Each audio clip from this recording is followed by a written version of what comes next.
So, have you ever had one of those moments in your relationship where you just wished you could, I don't know, become invisible? Oh, absolutely. The 3.0 AM highlight reel of everything you've ever done wrong. Exactly. You're trying to be romantic or suave or just a competent adult, Right. and instead you do something so incredibly awkward that you're just convinced your spouse is going to revoke your marriage license right there on the spot. The unique blend of shame and adrenaline. But what's interesting is, while those moments feel like a complete catastrophe at the time, Yeah. the literature suggests they're actually the glue of a long-term relationship. If you handle them right, of course. That is a very big if. But you're right. Today we're diving into a whole stack of resources: the 7-minute marriage solution, ready to wed, happily ever laughter. A bunch of them. And they all argue that marriage is basically a comedy of errors. The whole premise comes from humorist Arnold Glasso, who said, laughter is a medicine with no side effects. And we're going a bit deeper than just laughter is good. We want to look at the mechanics of why.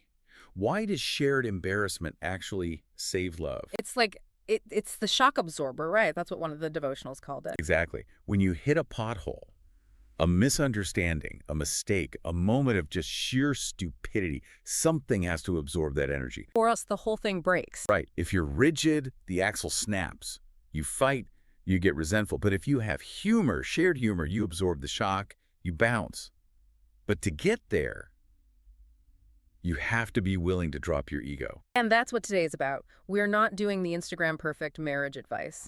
We're looking at the messy, the cringy, the I cannot believe I just said that moments. And we're going to start with a story that, frankly, makes me sweat just thinking about it. I love that we're starting with a story about a relationship expert. It proves nobody's safe. Nobody is safe. So this comes from Greg Smalley and Ready to Wed. Picture this. Greg is giving a speech to a massive crowd. Very high stakes. And his fiancée, Erin, is right there in the audience. So he wants to impress her, obviously, but he also wants to impart some real wisdom about nurturing a relationship. Okay. He decides to use a gardening metaphor. Always a risky move if you haven't rehearsed it. Extremely risky. He wants to talk about calla lilies and how they need specific care to grow strong. His point was supposed to be, if you want strong calla lilies, you have to fertilize them. And then apply that to marriage. If you want a strong marriage, you need to spend 20 minutes a day together. That was the plan. That sounds like a perfectly reasonable, wholesome analogy. It does, but you know, nerves do very strange things to the brain's speech centers. They really do. He gets to the climax of his point. He looks at the crowd, he looks at Aaron, and with absolute conviction, he just bellows. If you want a strong marriage, you need to spend at least 20 minutes each day fertilizing each other. Oh, no. That is very biological. Incredibly biological. And the worst part is he didn't even catch it. He's just standing there waiting for this solemn nod of agreement from the crowd. Instead, The room just erupts. People are losing their minds. He looks over at Erin for support, and she is useless. Tears are streaming down her face. She's laughing so hard she can't even breathe. because he just told a room full of people to spend 20 minutes a day while doing what you do with fertilizer. Exactly. And he's still confused until the groom from the wedding leans over and heckles him. He actually says, Greg, if you would finish your point, I could get on with fertilizing my bride. That is the ultimate humiliation. But let's just pause and unpack why this is such a vital story for this deep dive. Yeah. It's not just funny because of the slip-up. It's valuable because of what it does to the power dynamic. Greg was the expert on stage. He was in the position of authority. Right. And that slip-up just shattered the pedestal. It leveled the playing field instantly. In marriage, we so often try to maintain this facade of competence. We want our partner to respect us. We hide our flaws. Exactly. But intimacy doesn't happen on the stage. It happens in the mess. If he'd gotten angry or defensive, he would have just created distance. By becoming the court jester, he actually created this huge moment of connection. If he lets himself join the laugh. And that's the key takeaway from the source. You have to stop taking yourself so seriously. You really do. If you can't laugh at a fertilizer comment, you are going to have a very, very hard time when real tragedies hit. You have to, inoculate the marriage with absurdity. It's exposure therapy for perfectionism. But, public humiliation is one thing. I think the more common and maybe more dangerous fiction comes from the private misunderstanding. The lost in translation moment. Exactly. Those moments where we are absolutely convinced we are right, but we're living in a completely different reality from our spouse. There's a great example of this from Ken Davis in Happily Ever After. The restaurant story. Yes. So Ken and his wife, Diane, are out for dinner. The waitress comes by, lists the specials, and after she leaves, Ken turns to Diane with this look of just pure shock. He asks, "Did she just offer me a porno tomato?" A porno tomato. I'm not a botanist, but I don't think that's an heirloom variety. You wouldn't think so. But Ken is convinced. He heard it, his brain processed it, and Diane obviously is like, "No, Ken, she didn't." Right. Now, this is the fork in the road. Ken could just say, "Oh, I must have misheard." But instead, he digs in. He argues with her. He is ready to die on the hill of the porno tomato. Why do we do that? Why do we fight for the most absurd interpretation just so we can be right? Because being wrong feels like a loss of status, even with our spouse. We feel vulnerable, so we double down. The reality was probably portobello mushroom or pomodoro, Something normal. but his defensive certainty turned it into a real argument. And that leads perfectly into a concept from Beth McCord's book, Becoming Us. She coins a term for this that I think is just brilliant. She calls it assumicide. Assumicide. It's such a great word. It sounds like a crime thriller, doesn't it? Well, it kind of is for relationships. Yeah. Assumicide is when we just incorrectly believe we know another person's thoughts or their motivations. Or what they mean. And we act on that assumption as if it were 100% fact. We kill the connection with our assumptions. She shares the story about a couple, Stephanie and Dustin. That's just a perfect illustration. The wedding band fiasco. Yes. So they're engaged, high stress, spending money, planning everything. They're in the car running errands, and Stephanie says innocently, "You know, I really want to get a nice wedding band." Okay, context is everything here. To her, wedding band means the ring, the symbol of their eternal love. To Dustin, who is watching their budget just hemorrhage money, wedding band means a live music group for the reception. Oh boy. So he immediately snaps. He gets super defensive and says, "I am not spending that much money for just one night." Which, if you're Stephanie and you think you're talking about a ring, is a horrible thing to say. Horrible. She's horrified. She's thinking, one night. This is for the rest of our lives. And he's doubling down. No way. It's a waste.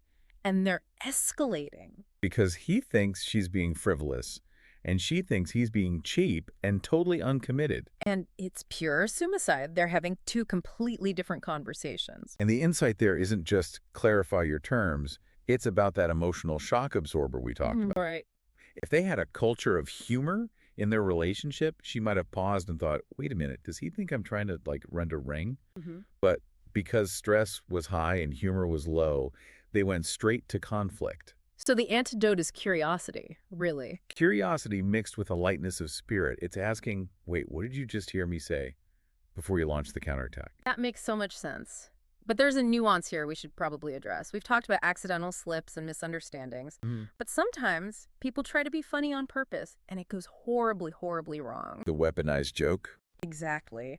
There's a story from He Said, She Said by Jay Laffoon, and this one is, well, it's a cautionary tale.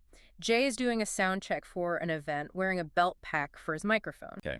The technician is explaining the gear.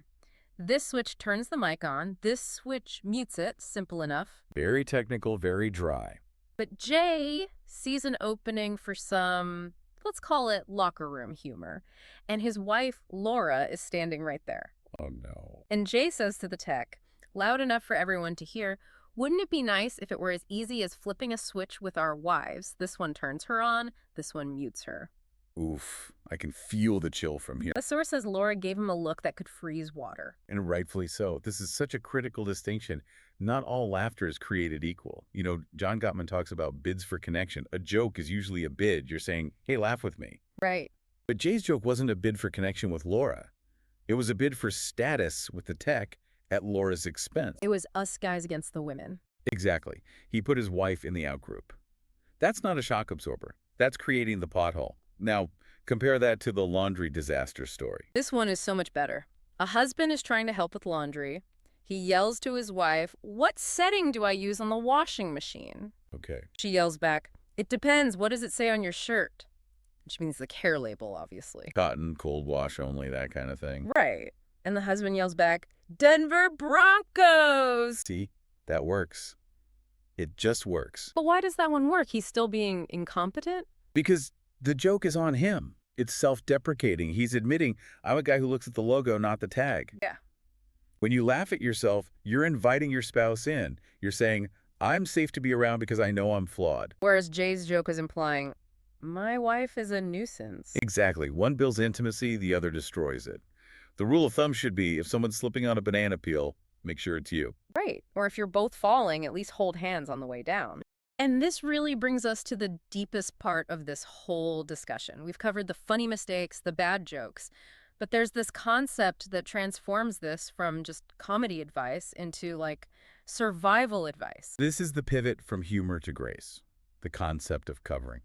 There's a famous story about President Grover Cleveland and his wife, Frances. It's retold in a few of these books. The story of the broken cup. Yes. So the Clevelands are hosting this very formal dinner, high society diplomatic stakes. And a guest is clearly nervous. He picks up a teacup, an incredibly rare, expensive antique, and his hand shakes. Oh, that's my nightmare. He drops it, crash. It just shatters into a million pieces. And the whole room goes silent. You can just imagine the mortification. That guest is probably wishing for that floor-swallowing trick we talked about. Absolutely. And this is the moment Mrs. Cleveland doesn't gasp. She doesn't scold him. She doesn't even call a servant over right away. What does she do? Without missing a single beat, she picks up her own matching antique cup and she drops it on the floor. She smashes her own cup. Yeah. On purpose. Smashes it. And she just smiles and says something like, oh, these cups are so incredibly fragile, aren't they? It happens to everyone. It gives me chills every time I hear it. That is the definition of covering. It's completely irrational financially. She just doubled the loss. But she saved the dignity of her guest. She decided that the relationship in that room was more valuable than the object. And this applies so directly to marriage. How so? When your spouse has their fertilizer moment or their porno tomato moment, you have a choice. You can let them burn. You can point and laugh at them. You can say, I can't believe you just said that, you idiot. Or you can smash your cup. You can smash your cup. You join them in the mess. You say, hey, remember the time I walked into the glass door? You use humor not to mock them, but to cover for them. You absorb the embarrassment so they don't have to carry it alone. That brings it right back to the shock absorber. If Mrs. Cleveland had scolded him, that's a rigid suspension. The relationship breaks. By smashing her cup, she absorbed the entire shock. And that creates incredible safety. If I know that when I make a fool of myself, you aren't going to record it for Instagram or use it as ammunition in our next fight, Right. but that you're going to cover me, that creates a level of trust that romantic dinners and vacations can never build. It tells me I am safe with you, even when I am at my absolute worst. So we're not just looking for a partner with a good sense of humor. We're looking for a partner who uses humor as a shield for us, not a sword against us. That's the deep dive takeaway. Laughter saves love because it is the most efficient delivery system for grace. I love that. Okay. Okay, so before we wrap up, we want to leave you with a challenge this week. We don't want this to just be a passive listening experience. Weekly challenge. Tonight, or maybe on your next date night, bring up your highlight reel. Share your most embarrassing moment with your spouse. If you were the one who witnessed the fertilizer speech, bring it up again. But not to shame them. Bring it up to laugh with them. Frame it as a comedy, not a tragedy. Retell the story where you are both the heroes of a sitcom, just navigating a chaotic world together. And if you're in a moment of tension right now, if there's a broken cup on the floor between you, just ask yourself, how can I cover this? How can I drop the need to be right and just pick up the connection instead? Because, as that quote reminds us, laughter's the shortest distance between two people. Don't let the mistakes create distance. Use them to close the gap. Thanks for diving in with us. Go fertilize your marriages figuratively, please. See you next time.